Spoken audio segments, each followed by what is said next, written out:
చూస్ country delight, live better. ఇప్పుడే country delight యాప్ని download చేసుకోండి.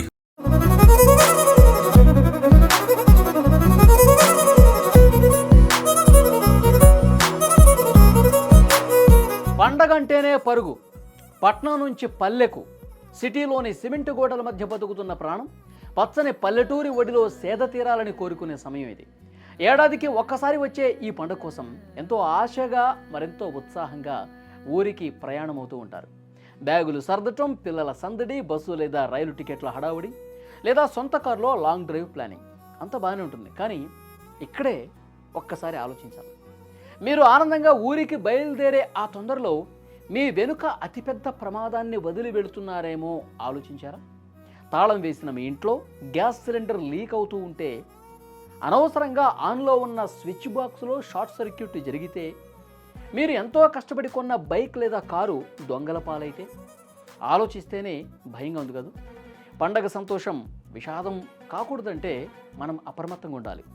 ఊరిళ్లే ముందు మీ ఇంటిని ఎలా సేఫ్గా ఉంచాలి, ఎలాంటి జాగ్రత్తలు తీసుకోవాలి, ప్రయాణంలో మీ ప్రాణాలకు రక్షణ కవచంలో ఉండే ఆ నియమాలు ఏంటి, ఈ వీడియోలో అడుగడుగునా మీకు ఉపయోగపడే అత్యంత విలువైన సమాచారాన్ని అందించబోతున్నాను. దయచేసి ఈ వీడియోను ఎక్కడా స్కిప్ చేయకుండా చివరి వరకు చూడండి. సంక్రాంతికి ఊరికి వెళ్ళినప్పుడు హైదరాబాద్ లాంటి సిటీస్లో దాదాపు ఒక సగం సిటీ ఖాళీ అయిపోతుందండి. అలాంటి సందర్భంలో చాలా చోట్ల దొంగతనాలు జరిగినటువంటి ఘటనలు ఉన్నాయి. పోలీసులు చాలా సందర్భాల్లో అలర్ట్ కూడా చేశారు. అందుకే నేను ఈ వీడియో చేస్తున్నాను. సంక్రాంతి ఊరెళ్ళే ప్రతి ఒక్కరు కూడా ఇంటి గడప దాటే ముందు ఒక్క నిమిషం ఆగి, మనం చేసే చిన్న చిన్న అశ్రద్ధలే తర్వాత తీరని నష్టాన్ని మిగులుస్తాయి.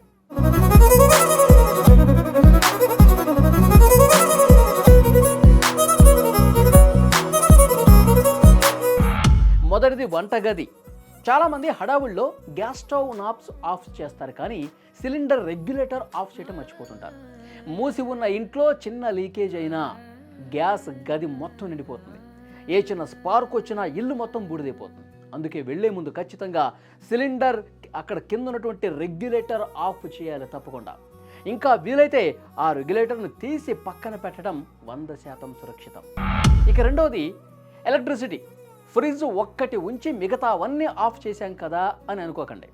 మీరు ఊళ్ళో ఉన్నప్పుడు ఇక్కడ వోల్టేజీ హెచ్చుతగ్గులు వస్తే టీవీలు, ఏసీలు, కంప్యూటర్లు పాడయ్యే ప్రమాదం ఉంది. అందుకే మెయిన్ ప్లగ్స్ అన్నీ సాకెట్ల నుంచి తీసేయండి. వైఫై, రౌటర్లు, గీజర్లు అన్నీ ఆఫ్ చేసేయండి. ముఖ్యంగా దేవుడి గదిలో దీపం పెట్టి అలాగే ఊరెళ్ళిపోకండి. ఆ దీపం కొండెక్కిన తర్వాత ఆ ఒత్తి కింద పడితే అగ్ని ప్రమాదాలు జరిగే అవకాశం కూడా ఉంది. భక్తి ముఖ్యం, కానీ దానికంటే భద్రత అంతకన్నా ముఖ్యం. ఇక మూడోది వదిలి వెళ్ళే వాహనాలు. మీరు కారులో వెళ్తూ బైకును ఇంట్లోనే వదిలేసి వెళ్తుంటే దాన్ని కాపాడటం కూడా ముఖ్యమే.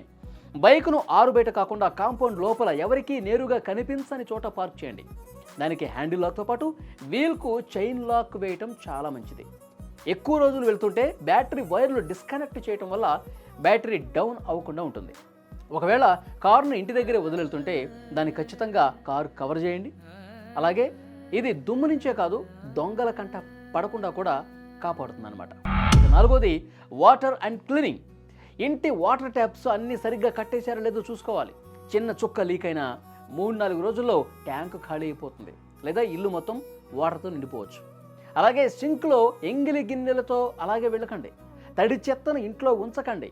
3 రోజుల తర్వాత ఇంటికి తిరిగి వస్తే ఆ వాసన, బొద్దింకలు, చీమలు మిమ్మల్ని స్వాగతం పలకడానికి సిద్ధంగా ఉంటాయి. ఇల్లు శుభ్రంగా ఉంచి వెళితే తిరిగి వచ్చాక ప్రశాంతంగా అనిపిస్తుంది. ఇక ఐదవది దొంగల భయం. ఇప్పుడు దొంగలు చాలా అడ్వాన్స్ అయిపోయారు. మీరు వార్తల్లో కూడా చూసుకుంటారు దొంగతనాలు ఎంత స్ట్రాటజీస్తో చేస్తున్నారని. తాళం వేసిన ఇళ్లని టార్గెట్ చేసుకుంటారు. బంగారు నగలు, విలువైన డాక్యుమెంట్లు ఇంట్లో బీరువాలో కాకుండా బ్యాంక్ లాకర్లో పెట్టడమే ఉత్తమం. ఇంట్లో ఒక చిన్న బల్బు వెలిగేలా అన్నా చూడండి, లేదా టైమర్ ఉన్న బల్బులు వాడండి. రాత్రిపూట చిమ్మ చీకటిగా ఉంటే ఇంట్లో ఎవరూ లేరని దొంగలకి గ్రీన్ సిగ్నల్ ఇచ్చినట్టే. మీ ఇంటి ముందు పేరుకుపోతున్న న్యూస్ పేపర్లు, పాల ప్యాకెట్లను తీయమని పక్కింటి వాళ్ళకి లేదా వాచ్మెన్కి చెప్పండి. అవి బయట ఉంటే మీరు ఊర్లో లేరని అందరికీ తెలిసిపోతుంది. చివరగా మీ సోషల్ మీడియా పిచ్చి. At last started to village, missing my home for 3 days అంటూ ఈ విధంగా ఫేస్బుక్లో, ఇన్స్టాగ్రామ్లో చాలామంది స్టేటస్లు పెట్టడం అలవాటు. మీరు పెట్టే లొకేషన్లు చూసి మీ ఇంటి అడ్రస్ తెలిసిన దొంగలు ప్లాన్ చేసుకుంటారు దొంగతనం చేయడానికి. అక్కడ ఎంజాయ్ చేయండి, ఫోటోలు పెట్టండి, కానీ ఎప్పుడు పెట్టాలి? మీరు క్షేమంగా ఇంటికి తిరిగి వచ్చిన తర్వాత మాత్రమే పోస్ట్ చేయండి.